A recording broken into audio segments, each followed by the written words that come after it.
Oi pessoal, tudo bem? Tô de volta pra gente conversar um pouquinho sobre caderno de erros. É um assunto que vocês me pediram bastante para gravar um vídeo desde aquele artigo que eu escrevi no site do Estratégia.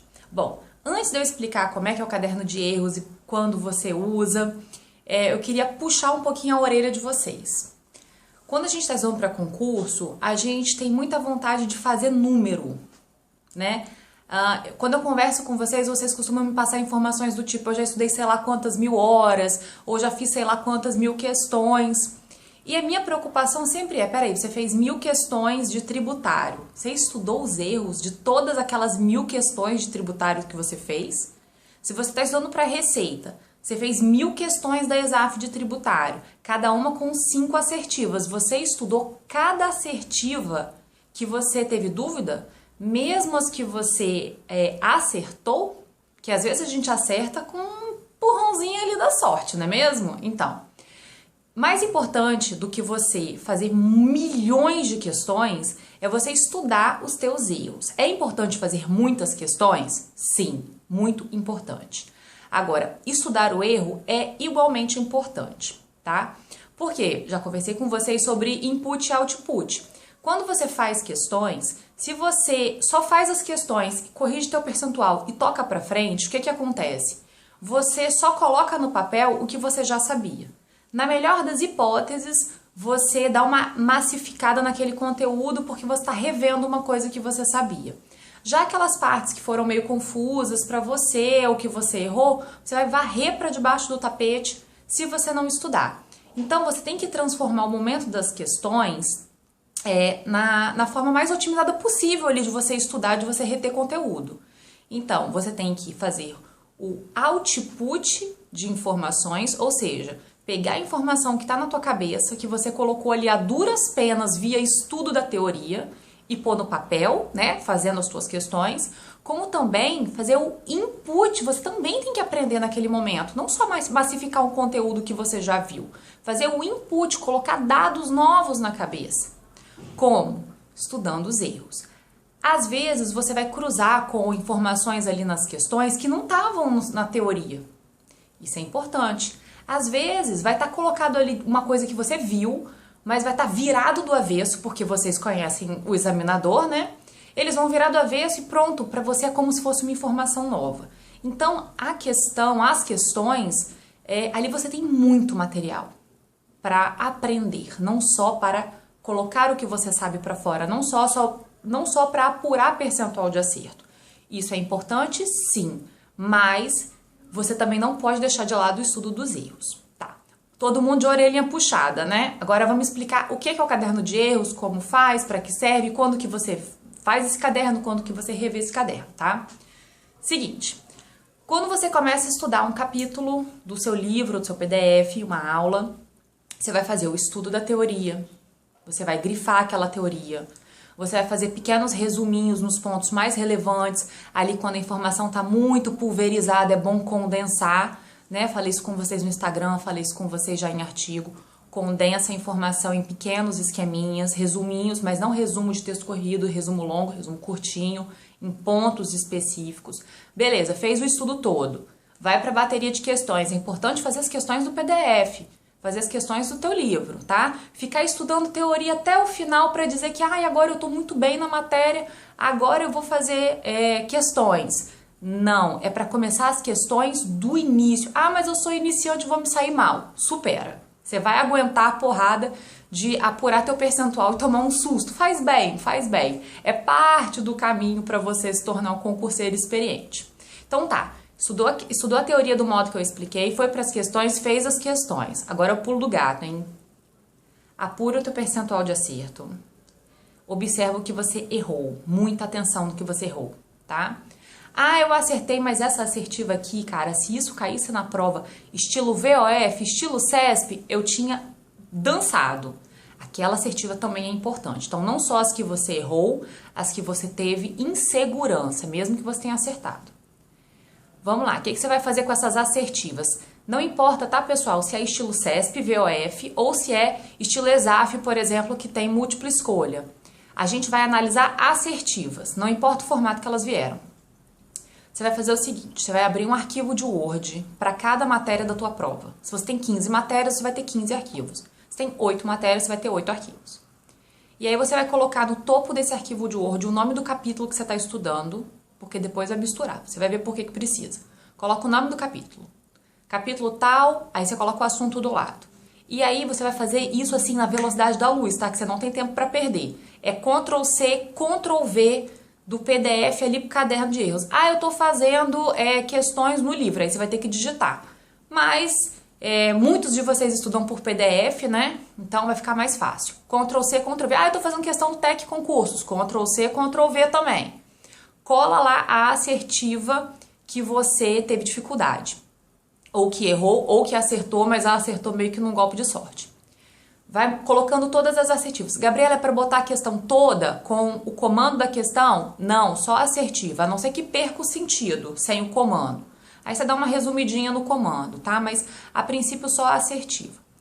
Quando você terminar de fazer esse processo, você vai ter o material mais precioso, mais personalizado que pode existir, que é o teu caderno de erros. É uma lista, basicamente, das assertivas dos teus pontos fracos, das coisas que você não sabe, tá?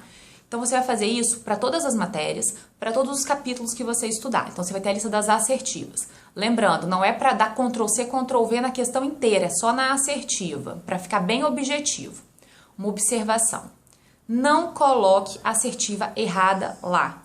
Se você leu a assertiva na prova e ela estava errada e você não notou que ela estava errada, o problema é que você não percebeu que ela estava errada. Você tem que pôr ela no caderno de erro, certo? Certo. Como é que você vai pôr essa assertiva lá então?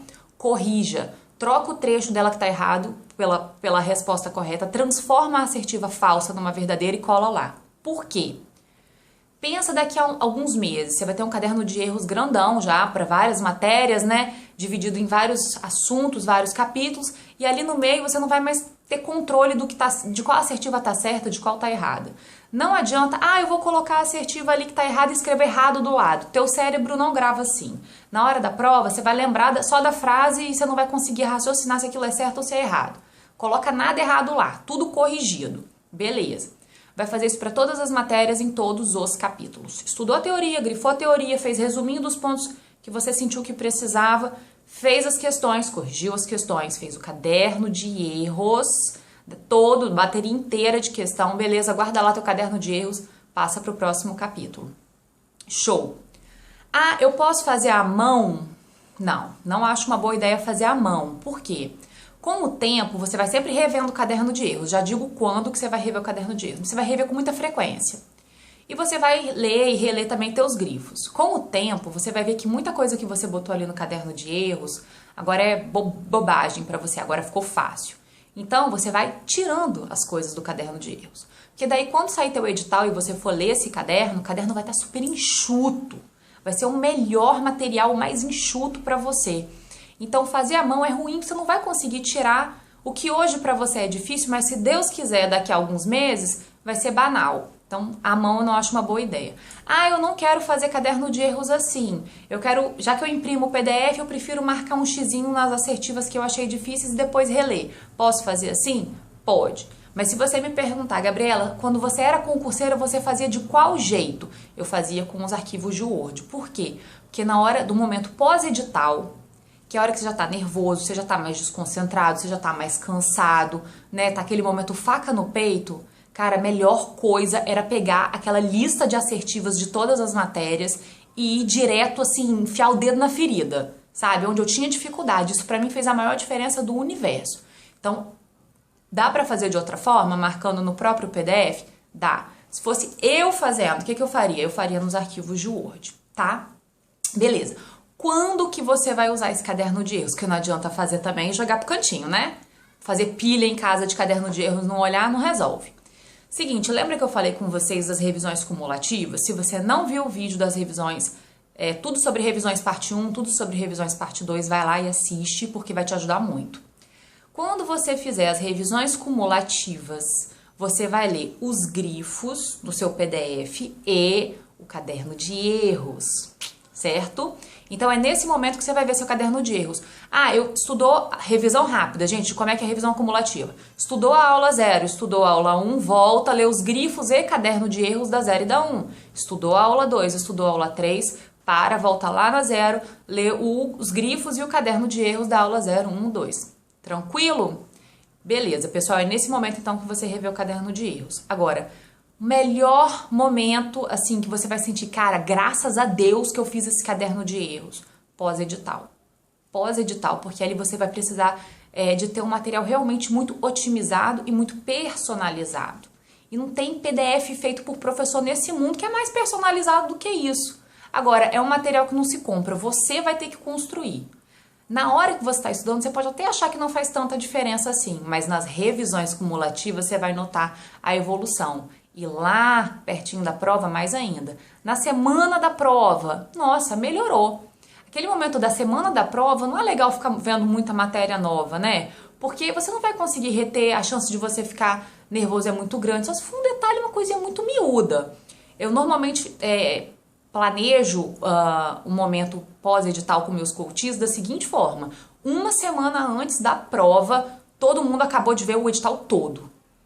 Depois eu vou fazer uma observação sobre isso. Acabamos de ver o edital todo e aí o que a gente faz? Eu peço para os alunos ficarem lendo só o caderno de erros, porque aí ele vai direto naqueles pontos que para ele são os pontos doídos da matéria, aquela parte que ele tem mais dificuldade de memorizar, tá? Fazendo uma observação, eu falei com vocês que uma semana antes eu termino de bater o edital com meus coaches, né?